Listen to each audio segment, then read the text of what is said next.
Shikues nderuar, mirëmbrëma. Në Mitrovicën e Titos triumfoi drejtësia. Pas një procesi të gjatë e të mundimshëm, me rrjedhë dramatike dhe i përcjell me reagime të shumta në botë dhe nga të gjithë ata që e duan demokracinë, më në fund u shpallën të pafajshëm ata 15 persona, të cilët një vit e tehu më parë ishin ngarkuar dhe akuzuar për veprën më të rëndë që sanksionon judikatura penale e Jugosllavisë. Mjekët e Kosovës i hudhën poshtë shpifjet për simulimin e 4.000 nxënësve dhe konfirmuan se fjala është për viktima të një agjensi neurotoksik. Sipas vlerësimeve të para, Franjo Tuđman fitoi mbi 60% të votave të Republikës së Kosovës. Dhe pas paraburgosjes 14 muajshe ndaj 15 ishte akuzuarve në gjykatërën e Mitrovicës së Titos u nda drejtësia, me dispozitiv, lirim dhe pafajësi për ishte akuzuarit, të ndjekim hëllësit e kësaj ngjarjeje. Trupi gjykuesit të pestëve i gjyqit të Qarkut në Mitrovicën e Titos, kryesuar nga Ismet Emra, liroi nga akt akuza ish udhëheqësin politik të Kosovës Azem Vllasin, ish drejtuesit e udhëheqësit ekonomik dhe minator të Trepçës Aziz Abrashin, Burhan Kavajen, Lazar Krasniqin, Ibush Jenuzin, Mensur Fezen, Riza Musliun, Ismail Nimanin, Mursel Hazirin, Tahir Salihun, Avdi Ukën, Veli Osmanin, Jetish Bajramin dhe Ramiz Kadreun. Siç dihet ditë më parë, prokurori publik hoqi dorë nga akuza ndaj Sinan Kurteshit. Të gjithë këta ishte akuzuar që nga 30 tetori i vjem u nxorën para gjyqit të ngarkuar për vepër penale të rrezikimit kundër revolucionar të rregullimit shoqëror të vendit, sipas nenit 114 të kodit penal të Jugosllavisë, sankcionuar sipas nenit 139 i po të njëjtit kod. Kryetari i kolegjit Ismet Emra, me pedantri e korrektësi si dhe gjatë gjithë udhëheqjes së këtij procesi gjyqësor, në orën 10:12 minuta, në sallën e mbushur për plot, në emër të popullit, shpalli aktgjykimin me të cilin që të gjithë të sipërpërmendurit u shpallen të pafajshëm dhe gjyqi i liron nga akuza e cila i ngarkonte.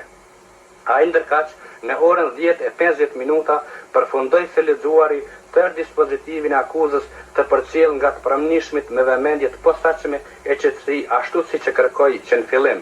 Për të dorëzuar pastaj ishte akuzuarve vendimet për lirimin nga paraburgimi. Azem Vllasi pastaj me vetë iniciativë ju ofrua foltorës e cila deri më sot ishte akuzuese për të falendëruar trupin gjykues që ruajti dinjitetin dhe pamësinë e gjyqit dhe kështu ata i mbrojtin nga padrejtësia. Pastaj të liruarit dhe të pafajshmit u përndetën me farefis dhe të disponuar dolen nga gjykata për të shkuar të lirë në shtëpitë e tyre. Ka herë Mitrovica e Titos nuk i kandidatit të letës të sot, kur vargan njerëzve që moshas të ndryshme kishin ardhur për të mësuar epilogun e gjykimit maratonik në gjykatën e Qarkut të qytetit Buzivrit. Në qastin kur në orën 10:16 minuta u dëgjua lajmi nga valët e Radio Prishtinës nga kolegu ynë Mus Preniqi, i pari i kumtuar nga përfaqësuesit e fuqisë së shtatë, masa prej disa 10 mijëra qytetarësh brohoriti, triumfoi drejtësia. Më pastaj dëgjoheshin brohoritjet Azem, Aziz, Burhan e të tjera. Ky shpërthim emocionesh i përcjell me lot gëzimi për një çast u ndërprej nga forcat e milicisë, të cilat kishin bllokuar sidomos rrugët që shpihenin në drejtim të gjykatës së Qarkut. Për të ndalë masën, ata përdorën edhe kërbaçet me çras disa qytetarë dhe studentë të fakultetit të zetarisë dhe metalurgjisë shtuan lëndime.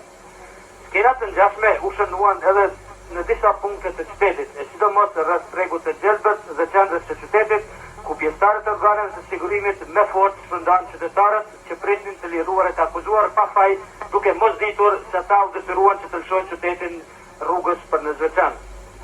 Në momentin kur të akuzuarit u lëshuan nga paraburgimi, në rrugën pranë gjykatës u organizuan një konferencë jo rëndom për shtyp, kur 10 gazetarë nga redakcitë e ndryshme të vendit dhe ata të jashtëm, si nga zëri Amerikës, BBC-a dhe France Pressi, intervistuan si të akuzuarit ashtu edhe avokatët.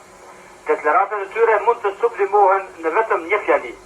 Ky aktgjykim lirues është hapi i vogël i këtij kolegji, por njëkohësisht hapi i madh i drejtësisë dhe demokracisë, sepse në këto rrethana të ndërlikuara politike në Kosovë fitoi megjithatë drejtësia.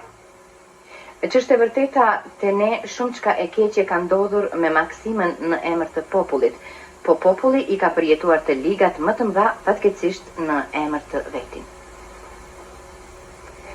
Të gjitha agjencitë kryesore të botës transmetuan lajmin mbi lirimin nga akuza dhe lirimin nga paraburgimi të Azemvllasit, Aziz Abrashit, Burhan Kavajës, Lazar Krasniqit dhe të ishte akuzuarve të tjerë në procesin e Mitrovicës së Titos.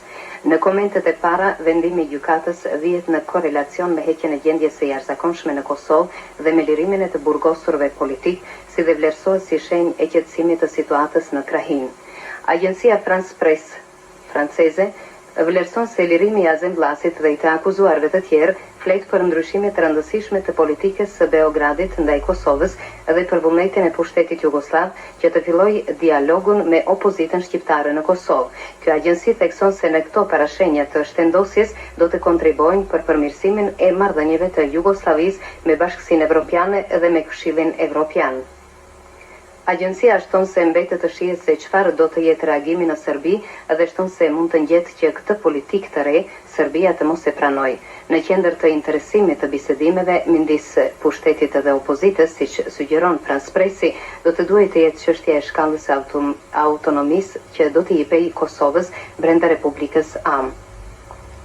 Agjencia Gjermano-Perëndimore DPA jep lajmin për lirimin e Azemvllasit dhe të ishte akuzuarve të tjerë, e duke përkujtuar rrjedhën e këtij procesi, thekson se shumë kush brenda dhe jashtë Jugosllavisë këtë e ka karakterizuar si një show gjykim politik. Në raportin e agjencisë britanike Reuters, thuhet se gjykimi i Azemvllasit ka nxitur trazirat etnike në Kosovë. Jugoslavia javën e kaluar e hoqi gjendjen e jashtëzakonshme, e cila përfshinte edhe ndërprerjen e protestave politike, me qëllim që ta zbuste ndosjen në Kosovë dhe në pjesë të tjera të vendit. Reuters shton se grupacionet ndërkombëtare humanitare e kanë akuzuar Serbinë dhe qeverinë jugoslave për shkeljen e të drejtave njerëzore në Kosovë. Agjencia Associated Press, duke njoftuar mbi përfundimin e gjykimit më të madh politik në Jugosllavi në dekadat e fundit, përkujton se Slovenia e Kroacia si dhe disa organizata humanitare ndërkombëtare e kanë kritikuar ashpër këtë proces.